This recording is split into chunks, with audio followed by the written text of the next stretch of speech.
ഭീതിയുടെ തിരയടിയുമായി തീരത്തെ വിറപ്പിച്ച സുനാമിക്ക് 20 വയസ്സ്.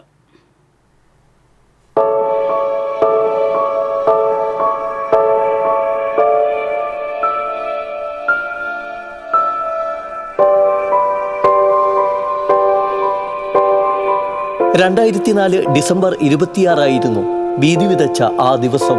തമിഴ്നാടിന്റെ തീരപ്രദേശങ്ങളിൽ വൻ നാശനഷ്ടം വിതച്ച സുനാമി കൊടുങ്ങല്ലൂർ ഉൾപ്പെടെയുള്ള കേരളത്തിന്റെ തീരത്തും അപകടത്തിരയുയർത്തി. അഴീക്കോട് അഴിമുഖത്തോട് ചേർന്നുള്ള കാഞ്ഞിരപ്പുഴയോരമായ പൂച്ചക്കടവിലാണ് സുനാമി ആദ്യം കരകയറിയത്.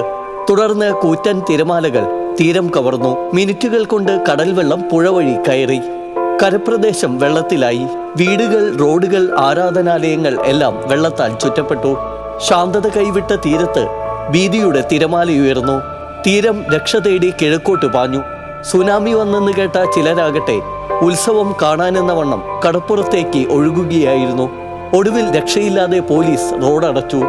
ജനപ്രതിനിധികളും പൊതുപ്രവർത്തകരും പോലീസും ചേർന്ന് തീരദേശവാസികളെ സുരക്ഷിത കേന്ദ്രങ്ങളിലേക്ക് മാറ്റുകയായിരുന്നു. പെട്ടെന്ന് കടലങ്ങ് പിൻവലിയാണ്. 100 കണക്കിന് മീറ്ററോളം കടൽ പിൻവലിഞ്ഞപ്പോൾ തന്നെ മത്സ്യത്തൊഴിലാളികൾക്കും ഇവിടെ തീരദേശത്തുള്ള ആളുകൾക്കും ഒക്കെ തന്നെ ഭയമുണ്ടായിരുന്നു.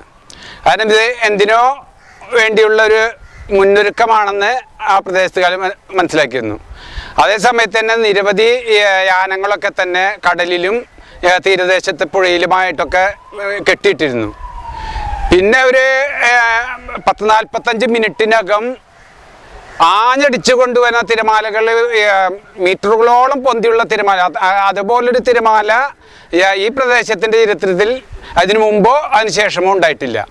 ആ രീതിയിൽ ആർത്തലച്ചു വരുന്ന കടല് ഇവിടെ ഉണ്ടായിരുന്ന യാനങ്ങളൊക്കെ തന്നെ തവിട് പൊടിയാക്കുന്ന രീതിയിലാണ്. കടലിൽ നിന്നും കിഴക്ക് വശത്ത് പുഴയിൽ നിന്നും വെള്ളം ഇങ്ങനെ ഹുങ്കാരവത്തോടുകൂടിയാണ് കയറി വന്നുകൊണ്ടിരിക്കുകയാണ്. ഇപ്പോൾ എൻ്റെ വീട് ഉൾപ്പെടുന്ന ആ പ്രദേശത്ത് കൂടി ആയതുകൊണ്ട് നമ്മൾ അവിടെ വഞ്ചിക്കടവ് എന്ന് പറയുന്ന സ്ഥലത്തേക്ക് ചെല്ലുമ്പോഴാണ് അവിടെ നിന്നാണ് കിഴക്കുന്നുള്ള വെള്ളം ഇങ്ങനെ കയറി വന്നുകൊണ്ടിരിക്കുന്നത്. പടിഞ്ഞാറ് വശത്ത് നിന്ന് കടലിൽ നിന്ന് ഉള്ള അത് ആ രീതിയിലും കയറി വരുന്നു. നമ്മളപ്പോൾ അപ്പോഴത്തേനും പല ആളുകളും പല സ്ഥലത്തു നിന്നും വിവരങ്ങൾ അറിഞ്ഞും അല്ലാത്ത രീതിയിലൊക്കെ ആളുകളൊക്കെ ഒരുപാട് ആളുകൾ ഓടിയെത്തി. എല്ലാ ആളുകളും കൂടി നമ്മൾ അന്ന് ഉള്ള പ്രവർത്തനങ്ങളൊക്കെ തുടങ്ങി. പക്ഷേ ഒരുപാട് നഷ്ടങ്ങൾ എല്ലാ വീടുകളും, ഇപ്പോൾ എൻ്റെ വീടടക്കം അവിടെ ആ പ്രദേശത്തെ മുഴുവൻ വീടുകളുടെ മുമ്പിലും ഏകദേശം മുട്ടപ്പം ചെളി വന്ന് കയറിയിട്ട് നമ്മൾക്കൊന്നും അങ്ങോട്ട് കൂടെ ഇറങ്ങാനോ അല്ലെങ്കിൽ നീങ്ങാനോ പറ്റാത്തൊരവസ്ഥയായിരുന്നു. ആലപ്പാട് ഉൾപ്പെടെ കേരളത്തിനകത്തും പുറത്തുമായി 100 കണക്കിന് മനുഷ്യജീവനുകൾ നഷ്ടമായപ്പോൾ ഭാഗ്യത്തിന് അഴീക്കോട് കടപ്പുറത്ത് ജീവനെടുക്കാതെ കടൽ കരുണ കാട്ടി. ജീവൻ നഷ്ടപ്പെട്ടിട്ടില്ലെങ്കിലും സുനാമി തീരദേശ മേഖലയിൽ ഉണ്ടാക്കിയ സാമ്പത്തിക പ്രതിസന്ധി ചെറുതായിരുന്നില്ല. വീടുകൾ തകർന്നു. വള്ളങ്ങളും വലകളും ഉൾപ്പെടെയുള്ള ജീവനോപാധികൾ നഷ്ടപ്പെട്ടു.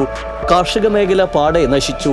സുനാമി സൃഷ്ടിച്ച നാശത്തിന്റെ പ്രളയത്തിൽ നിന്നും കരപറ്റാൻ വർഷങ്ങളേറെ വേണ്ടി വന്നു. ഡിസംബർ 26 വന്നെത്തുമ്പോൾ തീരം ഭീതിയോടെ ഓർക്കുകയാണ് ആ ദിനം.